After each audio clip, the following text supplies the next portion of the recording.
부탁드리겠습니다.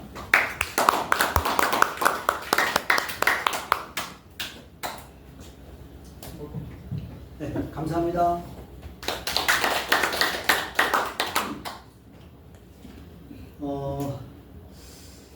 저희 청천모가 작년 8월에 시작이 돼서 지금 2025년 6월 달이니까 1년이 돼가는 시점인데요. 저희 청천모가 상당히 여러 애국 단체들이 많이 있는데 그 가운데서 상당한 역할을 하고 있는 시민 단체 중에 하나예요. 왜 그러냐면은 저희들은 대한민국에서 어느 누구도 밝히지 않는 이 5.18에 대한 것을 밝히고 있는 단체고요. 그 다음에 5.18과 더불어서 김대중 정부 때에 대한민국을 어떻게 망가뜨렸는지 이것을 책으로 냈기 때문에 이 두 권의 책만 하더라도 저희 청천모는 그 역할을 다했다. 어마어마하게 대한민국을 위해서 역할을 했다. 저희는 그렇게 보고요. 이게 작년 8월달, 11월달에 나온 것이 우리는 기적이다. 이 책을 못 나오게 하려고 여러 많은 방해들이 있었음에도 불구하고 나왔고, 그런 가운데서 저희들은 계속해서 연구를 해서 이게 지난 6월달에 국회의원회관에서 열렸던 세미나예요. 5.18 단체들에서 만드는 세미나인데, 이런 세미나를 통해서 그 사람들은 계속해서 홍보하고 있고 알리고 있고, 그리고 대한민국의 보상을 다 받으면서 5.18의 그 유공자들이 지금 뭐 많다고 그러죠. 무시 유공자인지는 모르겠지만 7차까지 받고, 이것은 8차 받기 위한 준비예요. 학교 다니다가 5.18 때 해직됐다. 5.18 때 그 학교에서 제적됐다. 그래서 그런 사람들 다 피해 보상을 해줘야 된다는 8차 모임을 서두르고 있어요. 그런 가운데서 우리들은 오늘 이제 지난 5월 달에 첫 번째 모임을 갖고 오늘 6월 달 이제 두 번째 모임인데, 지난주 수요일 날 우리 진대연에서 신동국 대표팀에서 한강 토론을 했어요. 제가 거기에 가서 제가 만든 이 PPT를 보여주면서 시작을 하는데 거기는 PPT 시설이 전혀 안 돼 있더라고요. 그래서 보지를 못하고, 여기 계신 분들은 제가 지난주에 일주일 동안 심혈을 서 만든 오늘 PPT를 보면서 공부를 하는데, 뭐 아시는 분도 있고 또 처음 듣는 내용도 또 내용이라고 이렇게 생각하시는 분도 있는데, 어떻든 짧은 시간 이렇게 같이 함께 공부하고 그리고 이제 이 강연이 끝나면은 이제 토론을 자연스럽게 하고 오늘 마쳤으면 좋겠어요. 연세 드신 분들이 다 대부분인데 여기에 그래도 비전 있게 한 분이 왔어요. 저는 그분만 오면은 일단은 나는 이 모임은 성공한 거다 했는데, 이게 오른쪽에 제 오른쪽에 계신 저분이 나이는 제가 밝힐 수 없지만 그래도 30대입니다. 비전 있죠, 소망 있죠. 그래서 제가 와 괜찮다. 근데 저분을 만난 지가 제가 지금 한 달 가까이 되는데, 지난달에 모이고 난 다음에 다음날 목사님 PPT 보여줬던 거 설명 좀 해주세요 하고 종로까지 찾아오셨더라고요. 그래서 3시간을 개인 공부를 했어요. 그리고 오늘은 지금 거리도 멀어요. 멀은데 똑같이 이 자리에 와서 이렇게 오늘 공부를 이렇게 꼭 하라고 그랬더니 만사제치고, 저분도 교수십니다. 그래서 비전이 있습니다. 자, 이게 민주화 운동인가? 대한민국 5.18 이게 민주화 운동인가? 이 얘기는 문제가 벌써 있다는 얘기죠. 지금 민주화라는 말을 안 하면 체포에 갈 정도예요. 문재인 정권 때에 민주화라는 얘기를 했어요. 그런데 도대체 우리는 민주화라고 인정을 건덕지가 없어요, 사실은. 그런데 민주화라고 다 얘기를 하고 있다 이 말이죠. 그래서 5.18에 무엇이 문제가 있는가? 이 5.18에 대해서 공부를 하면요, 하면 할수록 이게 늪에 빠지는 느낌이에요. 왜? 공개된 게 없어요. 그리고 저희들이 이렇게 밝히는 이 5.18에 대한 얘기는요, 대한민국 어디서도 못 듣는 얘기들입니다. 이 책을 안 보신 분들은요, 제가 얘기하는 말을 알아들을 수가 없어요. 들어도 저게 어디 얘기하는 건지 모릅니다. 그래서 이 책 보셔야 되고요. 신동국 대표가 썼던 금나무 전투도 중요하지만 그건 내가 현장에 있어서 사살을 했다라는 얘기고, 이것은 5.18 전체를 증거를 가지고 됐기 때문에 이건 거부를 할 수가 없어요. 그런데도 민주화라고 얘기해요. 그래서 오늘은 이제 5.18 이게 민주화 운동인가? 자, 대한민국의 역사에서 18년 동안 통치한 대통령이 시해가 되는 일이 79년도 10월 26일 날 벌어져요. 누구에 의해서요? 김재규죠. 김재규. 중앙정보부장이 대통령 비서실장인 김계원하고 얘기를 했다. 또 김계원하고만 얘기를 한 게 아니라 또 누구하고 얘기를 해요? 대통령 비서실장인 김계원하고 김재규 얘기했는데 또 거기에 또 한 명 중요한 사람이 있었죠. 그 자리에 누가 와 있었어요? 가까운 근처에 정승화라는 그 아주 그 장군이 와서 앉아 있었어요. 그 사람은 별 4개짜리인가 될 거예요. 그렇게 중요한 사람들이 대통령을 시해하는 그 장소 가까운 근접에 다 있었어요. 그런데 대통령이 시해됐는데 이 대한민국의 불행한 역사라고 할지 좋다라고 할지 지금 좌팔 그룹에서는 박정희 대통령이 시해된 것이 잘된 일이다라고 얘기하지만 우리 우파성을 지향하고 있는 사람들한테는 박정희 대통령이 10월 26일 날 시해됨으로 인해서 얼마나 대한민국이 혼수상태가 받는가. 이게 지금 근현대사에서 79년도 10월 26일 날이 너무나 중요한데 내가 좌빨들이 얘기하는 말 중에 하나를 들었는데 박정희 대통령이 10월 26일 날 그렇게 죽었으니까 그나마 대한민국의 국민들한테 영웅 칭호를 받지 그렇게 총 맞아 죽지 않았더라면 박정희는 개죽음 더 못한 짓을 당했을 것이야 라고 좌빨들이 얘기하는 말을 제가 들었어요. 자, 어떻든 대한민국의 불행한 역사는 10월 26일 날 시작이 되어야 됩니다. 자, 이 대한민국의 박정희 대통령을 죽이는 그 자리에 최규하 대통령은 없었죠. 김계원, 김재규, 정승화. 그런데 이제 여기서 심각한 문제가 생기죠. 여러분들 좌빨과 우파의 구분선상이 바로 뭔지 아십니까? 대한민국의 우파는 별로 없는 거예요. 12.12가 쿠데타냐 수사의 연장이냐 딱 물어보면 다음 사람들은 대부분 뭐라고 얘기해요? 79년 12월 12일 날은 쿠데타라고 얘기합니까? 아니면 수사의 연장이라고 얘기합니까? 대부분의 사람들.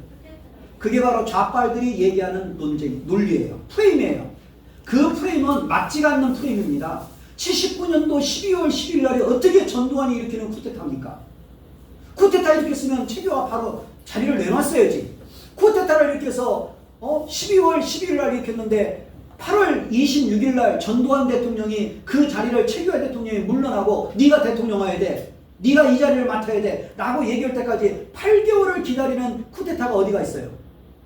그리고 전두환이 일개 합수부장이에요.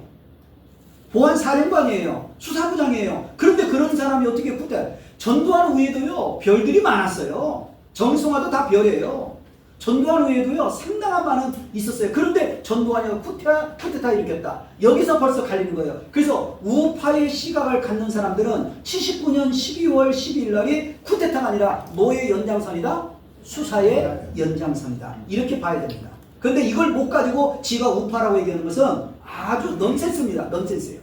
착각입니다. 그래서 우파들은 12월 12일 날을 쿠데타가 아니라 뭐라고? 수사연장. 제가 보는요 여기 이 책에 보면요 다 쿠데타예요. 그리고 다른 수많은 책들에 봐보면요 다 쿠데타예요. 제가 가져온 책 하여튼 이 좌빨들이 써오는 모든 책들에는 다 12.12는 뭐라고 얘기한다고요? 쿠데타라고 얘기해요. 그건 쇠뇌됐고 프레임에 씌워진 겁니다. 자, 이 12월 12일 날 이렇게 정승화를 연행하고 이렇게 했는데 이 79년도에 박정희 대통령이 죽고 나니까 대한민국의 대통령병에 걸린 사람들이 다 나왔어요. 밖으로 다 나왔어요. 최규하 대통령은 총무였으니까 국무총리였으니까 그 연장선에서 대통령 자리를 이어갔어요. 수습 차원에서. 그런데 우리가 알다시피 저 김영삼, 김대중.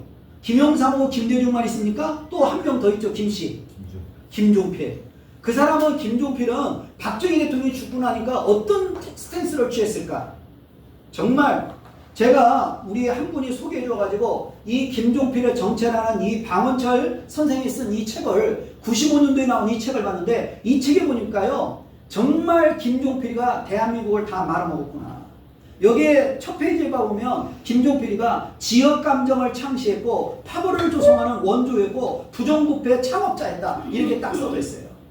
이 김종필. 이런 책은 지금 절판돼서 나오지도 않습니다. 그런데 제가 이 책을 어렵게 구해가지고 이 책을 다 읽으면서 대한민국의 역사가 여기까지 온 것이 기적이다라는 생각을 했어요. 이 대통령병에 걸린 사람들에 의해서 이 김종필, 김영삼, 김대중, 김종필 이런 사람들은 최규하 대통령한테 대통령 자리 대놓고 빨리 나가라 라고 얘기해서 이 최규하 대통령이 대통령 자리를 이끌어가는 게 너무나 힘들었어요. 너무나. 이 대통령병에 걸린 사람들이에요. 김종필까지. 김종필은 제가 뺐어요. 왜? 그 박정희 대통령이 죽고 난 다음에 김종필은 그런 자리를 차리는가? 이 책에 봐보면요, 이 김종필이라는 사람이 어떤 지저분한 인간인지 다 나옵니다. 여기 중앙정보부를 61년도에 만들었는데 중앙정보부 만든 거에 뭐라고 썼는지 알아요?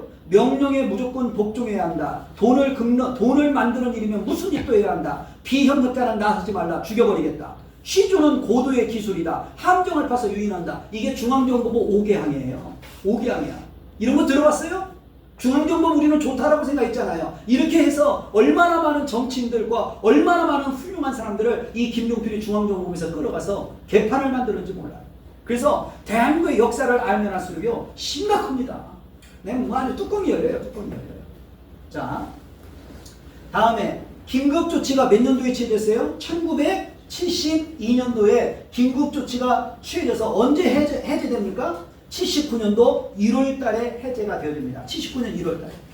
그런데 긴급조치 10호까지 올려버려라. 왜? 마산에서 부산과 마산에서 데모가 일어나고 그러니까 이 지금 부마 사태가 일어나고 막 그러니까 이 중앙정보부장이었던 김재규가 뭐라냐면 각하 긴급조치 9호 가지고는 안 됩니다. 10호를 다시 한번 또 내리십시오. 그렇게까지 얘기했던 내용들이 나옵니다.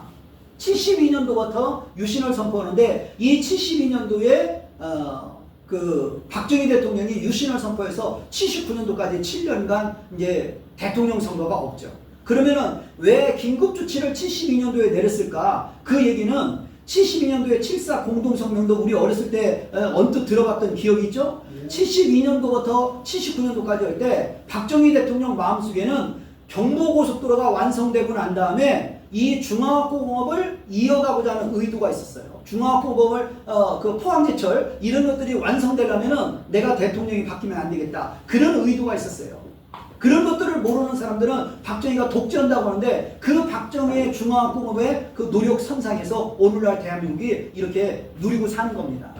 그리고 박정희 대통령 입장에서는 또 한 가지 얘기가 나온 것이 뭐냐면은 김종필한테 그 자리를 넘겨주지 않고 나라를 부강하게 만드는 역할까지 내가 하고 후임자한테 넘겨줘야 되겠다 하는 그런 의도가 있었기 때문에 72년도에 긴급조치를 발행했다 이렇게 얘기를 하는데 어떻든 그런 공부들은 여러분들이 계속해서 하시면 됩니다. 자, 긴급조치 9호를 79년도 1월고로 해제.